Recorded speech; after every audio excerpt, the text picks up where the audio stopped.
सर्वप्रथम हामीहरू 2074 सालमा निर्वाचित भइसकेपछि विकासको मेरुदण्ड सडक हो। त्यसकारण हामीले सडकलाई प्रायोरिटीमा राखेर प्रत्येक वडामा जहाँ जहाँ चाहिँ ट्र्याक थिएन, जस्तो कि यो वार्ड नम्बर 4 को राउतेबाट यहाँ पालिकासम्म आउनलाई ट्र्याक थिएन, त्यो खोल्ने काम गर्यो।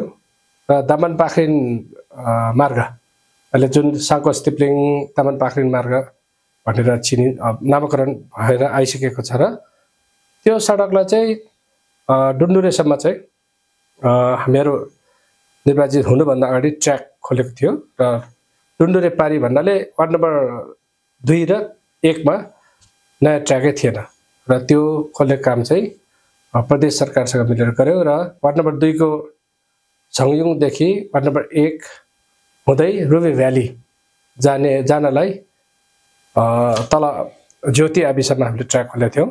र त्यसले गर्दाखेरि समग्रमा पहिलाको जनजीवन भन्दा अहिले आवत जावतदेखि लिएर भारी बोक्नुदेखि लिएर जस्तो पुनर्निर्माणको सामग्री बोक्दाखेरि तिप्लिङ हेर्नुतिर पुर्याउनु पर्दाखेरि धेरै महँगो, प्रति किलो 80 रुपियाँ लिन्थ्यो भने अहिले त्योबाट चाहिँ हामी मुक्त भइसकेको अवस्था छ।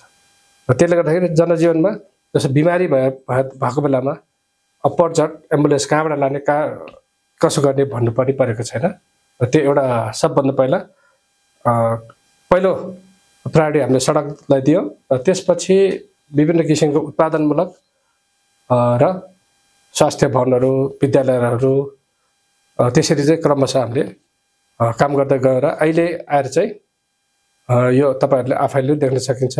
र पहिलो कार्यकालमा त्यो भयो भने दोस्रो कार्यकालमा निर्वाचित भइरहँदाखेरि फर्स्ट प्रायोरिटी भनेको यो किमताङ खोला, किमताङ फेदीमा नेत्रावती डबजङबाट हामी यता किमताङ वारीपट्टि तर्नलाई एकदम पुलको आवश्यक थियो।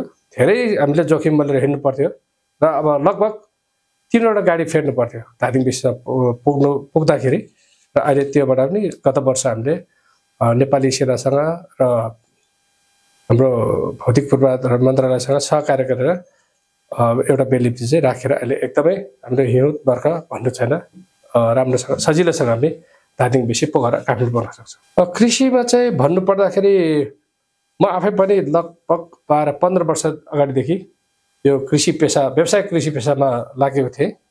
र लाग्दा पनि म धेरैचोटि फेल भइसकेको थिएँ। बाख्रा पालन, व्यावसायिक बाख्रा पालन, अनि टनेल गोलबेडा खेती, अनि गाई पालन, अनि ट्राउट माछा पालन र कफी खेती, 5वटा क्षेत्रमा मैले काम गर्थेँ। तर त्यसमध्येमा केही सफल पनि भएको छु र केहीमा म फेल पनि भएको, असफल पनि भएको थिएँ। र अहिले आएर त्यो मेरो पहिलाको पुरानो अनुभवहरूलाई चाहिँ आएर मेरो गाउँपालिकामा अहिले मैले एउटा हामी हेफर इन्टरनेसनलको प्राविधिक सहयोगमा खनियास गाउँपालिकाको पूर्ण लगानीमा चाहिँ हामीले एउटा अकबरे खुर्सानीको खेती सुरु गरेको यो दोस्रो वर्ष हो। र अहिले हजुरले देखि पनि सक्नु भएको छ, हामीले वार्ड नम्बर 1 र 2, 3 र 5, 4 गरेर हामीले 5 लाख बेना खुर्सानी लगाइसकेको अवस्था छ। र त्यसको उत्पादन बिस्तारै सुरु हुन लागेको छ। र गत वर्ष लागेको खुर्सानीको उत्पादन चाहिँ अहिले बजारमा आइ नै रहेको छ। यसले गर्दा सायद खनियावास गाउँपालिका धादिङ मात्रै नभएर नेपालको कुनै पालिका मध्येमा सायद अकबरे खुर्सानी लगाउने मामलामा चाहिँ हामी अग्र स्थानमा छ जस्तो लाग्छ। र अर्को हामीले व्यावसायिक रूपमा कफी खेती सुरु गरिसकेका छौँ। यो त मैले 2071 सालबाटै सुरु गरेको र भूकम्पको कारणले गर्दा यसलाई पूर्णता दिन पाएको थिएन। र अहिले यो वार्ड नम्बर 5 मा चाहिँ 1 वडा 1 पकेट क्षेत्र भनेर उत्पादन, वार्ड नम्बर 5 मा चाहिँ प्रदेश सरकारको अनुदान पनि छ। र अहिले लगातार 4 नम्बर वडा पनि कफी प्रवर्धन भनेर हामीलाई प्रदेश सरकारबाट बजेट परिसकेको अवस्था छ। र कफी चाहिँ यसपालि हामीले 40,000 बेना चाहिँ हामीले किसानहरूलाई वितरण गरिसकेको छ। र म आउँदाखेरि प्रत्येक ठाउँमा हेर्छु, लाइ पनि सकेको छ र हाम्रो प्राविधिकहरूले एकदमै राम्रोसँग सहयोग गरिरहनु भएको छ। अर्को व्यावसायिक टनेल गोलबेडा खेती, हामीहरू आउनुभन्दा पहिला यहाँ सडक भनौँ न उता नगढ जाँदा पनि पुल थिएन, यता त भन्नै परेन धानीपट्टि त। र अहिले बाटोघाटोको व्यवस्थापन भइसकेपछि, पुलको व्यवस्थापन भइसकेपछि झन्डै झन्डै हामीसँग झन्डै 800 टनेल गोलबेडा खेती पनि 800 वटा टनेल विस्तार भइसकेको छ। यसमा पनि हाम्रो गाउँपालिकाले पूर्ण रूपमा प्लास्टिकहरू अनुदान दिने, अनि त्यो चाहिने जस्तो हजारी अनि इक्विपमेन्टहरू हामीले अनुदानमा दिइसकेका छौँ र अहिले यो कार्यक्रम चाहिँ जारी नै छ। जस्तो यस्ता खालका योजनाहरूको कुरा गरिरहँदाखेरि आम नागरिक, विशेष गरी खनियावास गाउँपालिका वासीहरूको आवश्यकता र मागलाई चाहिँ कतिको सम्बोधन भएको पाउनुभएको, कतिको सम्बोधन गर्छ? अहिले चाहिँ हामी 2902 धुरी मध्येमा झन्डै 2400 धुरी चाहिँ कृषिसँग प्रत्यक्ष रूपमा आबद्ध छ। आलु खेती, तरेल खेती र यो कफी खेती, व्यवसाय कफी खेती र अकबारी खेती। बढीभन्दा बढी चाहिँ अहिले आकर्षित चाहिँ टनेल खेती त छँदै थियो। यस्तो हुन्छ तपाईँको यो कुरा पब्लिकली उहाँहरूले भनिदिनु भयो राम्रो। मैले त म आफूलाई त सक्दो मैले गरेको छु, म चाहिँ आत्मसन्तुष्टि नै छु भने, तर त्यो जसले प्रतिक्रिया दिन्छ वास्तवमा उहाँहरूबाट आयो भने झन् राम्रो। साथीहरूले, गाउँलेहरूले आफ्नो व्यक्तिगत स्वार्थको लागि चाहिँ त्यो उसले आफ्नो व्यक्तिगत निजी उसको लागि ल्याउनुहुन्छ।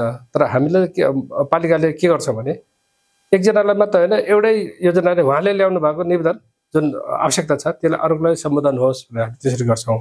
र त्यसमध्येमा कोही कोहीलाई चित्त बुझ्दैन अनि सामाजिक सञ्जाल वगेर चटक कमेन्ट गर्ने गर्छन्। त्यसको लागि त त्यति साह्रो मसँग स्वार्थै छैन, मलाई कसैले के भने केही हुनेवाला छैन कि मैले चाहिँ त्यसरी बुझ्छु। चुनावी घोषणापत्रमा प्रतिबद्धता जनाएको केही लगभग अलमोस्ट 65% चाहिँ हामीले पुरा गरिसकेका छौँ र बाँकी भनेको हरेक कुरा तपाईँको पहिलो सुरुमा हामी यहाँ आउँदाखेरि भनेको जस्तो कृषि भेटनरी के अरे यता पूर्वाधारको प्राविधिकहरू थिएन कि त्यसमा सीमित के अरे साधन र स्रोत अनि जनशक्तिले हामीले काम गरेका थियौँ र त्यही माथि कोरोनाले पनि हामीलाई हानिदिहाल्यो। त्यो बिचमा प्रमुख प्रशासन अधिकारीसँग केही लफडा भएको थियो र पछि गएर 1 वर्षपछि त चुनाव पनि लाग्यो। त्यसले गर्दा त्यो पहिलो कार्यकालमा चाहिँ भन्ने जे मैले सोचेको थिएँ त्यो अनुसार काम गर्न पाएको थिएन र अहिले दोस्रो कार्यकालमा चाहिँ सायद हामीले त्यति बेला भनेका कुराहरूलाई धेरै नै अब मागलाई त्यो जुन घोषणापत्रमा हामीले जे राखेको थियो त्यसलाई सम्बोधन भएको जस्तो लाग्छ होइन। र त्यो मध्येमा मैले अहिले एउटा सबै कुरो गऱ्यौँ। अब हरेक टोलमा बिजुली त छँदै थियो, नपुगे ठाउँ पुर्यायो, नपुगे सडक पुर्यायो, सिँचाइहरूको व्यवस्थापन गर्यो, कोरिडोरको व्यवस्था गर्यो र कृषि तथा उत्पादनलाई बढीभन्दा बढी महत्त्व दिएर हामीले जोडदारसँग लाग्यौँ। त्यो तपाईँहरूले देखिरहनु भएको छ। र एउटा सबभन्दा मैले यो पदमा रहँदा र नहुँदा पनि रिटायर्ड लाइफमा पनि यो गाउँवासीहरू मात्र नभएर उहाँहरूको त्यो चेतनाको विकास गर्नले चाहिँ मलाई एकदम अप्ठ्यारो भएको र म अहिले त्यो अभियानमा लागेको छु। र त्यो मध्येमा मैले एउटा खनियावास गाउँपालिकामा के अरे थाइल्यान्डको धम्मगाय फाउन्डेसनसँग मिलेर युनिभर्सल गुडनेस 5 UG5 जुन मैले लोगो लगाइरहेको छु, यो मान्छेको आचरण सुधार्ने र उनलाई असल मान्छे बनाउनु पर्छ भनेर चाहिँ मैले मेरो नातिनीको लेभलमा अहिले हाम्रो खनियावास गाउँपालिकाले त्यो लेभलमा चाहिँ गएर के अरे पढाइ सुरु गरेको छ। त्यो नै सबैभन्दा मलाई टर्निङ पोइन्ट चाहिँ, किनभने जस्तोसुकै तपाईँको विकास गरोस् भनौँ न, एकदमै झिलिमिली बनाउनुहोस्, तर तपाईँको भित्री बाहिर र भित्री सफा छैन, मन सफा छैन, चरित्र ठिक छैन, त्यो हुँदैन। त्यसै क्यारेक्टर डेभलपमेन्ट गर्ने भने मेरो सबभन्दा ठुलो उद्देश्य त्यो हो, मान्छेको त्यो जुन सोचाइको विकास कसरी गर्ने भने। अहिले चाहिँ मैले अहिलेसम्म गर्न नसकेको कामहरूमध्ये मलाई यही महत्त्व लाग्छ है। विकासको काम छँदैछ, तर मान्छेको भित्री जुन आत्मादेखि लिएर बाहिर शरीर सबैले एकै लेभलमा कसरी लान सकिन्छ भनेर चाहिँ म थाइल्यान्ड धम्मगाय फाउन्डेसनसँग आबद्ध भएर मेरो गाउँपालिकामा अहिले एउटा इन्टरनेसनल लेभल मात्रै नभएर नेपालमा सायद यो किसिमको जुन प्र्याक्टिस अरूले गरेको पनि छैन। र हामीले गत जेठको के अरे 10 गते हाम्रो बागमती प्रदेशको सामाजिक विकास मन्त्री हरिप्रभा खड्कीज्यूलाई नै यहाँ हामीले प्रमुख अतिथि बनाएर यो UG5 को ट्रेनिङ हाम्रो खनियास गाउँपालिकाभरिको ECD टिचरहरू र गङ्गा जमुना गाउँपालिकाको 2 जना अनि नेत्रावती डब्जङको 2 जना अनि त्यहाँ के अरे ब्यागा गाउँपालिकाको 2 जना अनि ललितपुर महानगरपालिकाको 2 जना झन्डै हामीले 30 जनालाई चाहिँ युनिभर्सल गुड डेज 5 को तालिम दिएर तालिम दियौँ पनि र यो चाहिँ कार्यक्रम नैतिक शिक्षाको रूपमा अहिले बागमती प्रदेशको सामाजिक विकास मन्त्रालयले पनि यसलाई सम्बोधन गर्नुभएको छ र सायद यो केही दिनमा तपाईहरुले पनि देख्नुहुन्छ।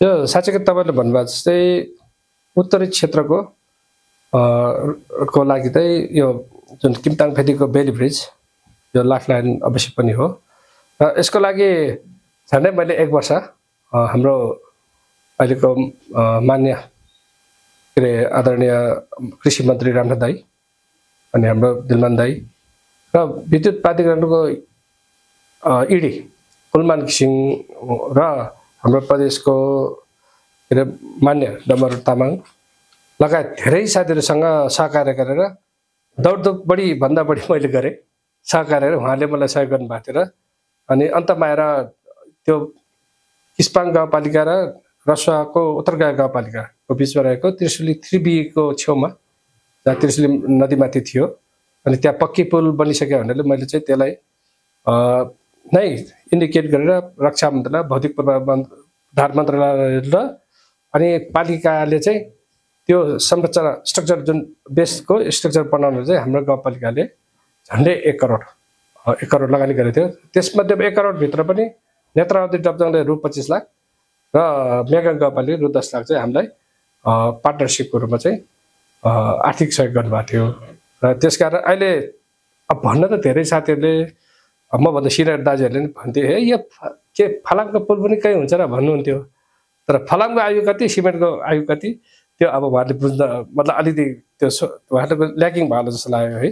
तर अहिले मलाई त एकदम खुसी लाग्छ किनभने यो पनि नगरेको भए मान्छे कति दुःख पाउँथ्यो। जस्तो अहिले पनि मैले 4वटा पुलहरू पेश गरेको थिएँ गङ्गा जमुना गाउँपालिका र खनियास 4 को बिचमा यो कुताल बेसी क्याङसाङ हो त्यो तारखाफेदी मङ्गई यो 4 र वार्ड नम्बर 3 गङ्गा जमुना अनि उतापट्टि वार्ड नम्बर 5 र के अरे मेगाङको वार्ड नम्बर 4 माउट मम्बल खोलामा पनि एउटा एप्लाई गरेको थियो र तल चाम्नागो भन्छ हाम्रो यहाँ 5 नम्बरबाट त्यहाँ चाम्नागो वार्ड नम्बर 4 मेगाङको चाम्नागो 4वटा पुल एप्लाई गरेको जम्मा 4वटामा सम्बोधन भयो तर पूर्ण बजेट चाहिँ हालिदिनु भएन सायद त्यो डिपिआरको कारणले पनि होला हैन। त्यसकारण पक्की पुल भन्दैमा अब धेरै वर्ष बित्यो भनेर मैले चाहिँ बेली ब्रिजमा प्रायोरिटी दिएर काम गरेँ। के फाइदा पुगेको छ यहाँको? अहिले जस हामीलाई पहिला त हामी धादिङ बेसी जानलाई त तपाईको मेगाङ गाउँपालिकाको वार्ड नम्बर 4 5 र 6 हुँदै सामरी भन्ज्याङ मेगाङबाट सामरी भन्ज्याङ झरे भर्याङ बरु हुँदै धादिङ बेसी जानु पर्थ्यो है अब आफ्नो साधन लगेर जाँदाखेरि। तर यदि आफ्नो साधन नभएको मान्छेलाई चाहिँ अब भनौँ न 3-4 ठाउँ हामीले गाडी चेन्ज गरेर जानु पर्थ्यो नि त। धादिङ बेसीसम्म पुग्दा पनि 1200 भाडा हुन्थ्यो भने अब त्यो भन्नु अहिले कति सजिलो भनेको त मैले भन्नुभन्दा पनि पब्लिकले भन्ने कुरा हो है। तर जस मलाई त लाग्छ जहाँसम्म लाग्छ साह्रो गाह्रो जस्तो जे परे नि उत्पादन उता सप्लाई गर्नुदेखि लिएर यता ल्याउनुदेखि लिएर हामी के अरे पब्लिक हिँड्नलाई धेरै सजिलो छ।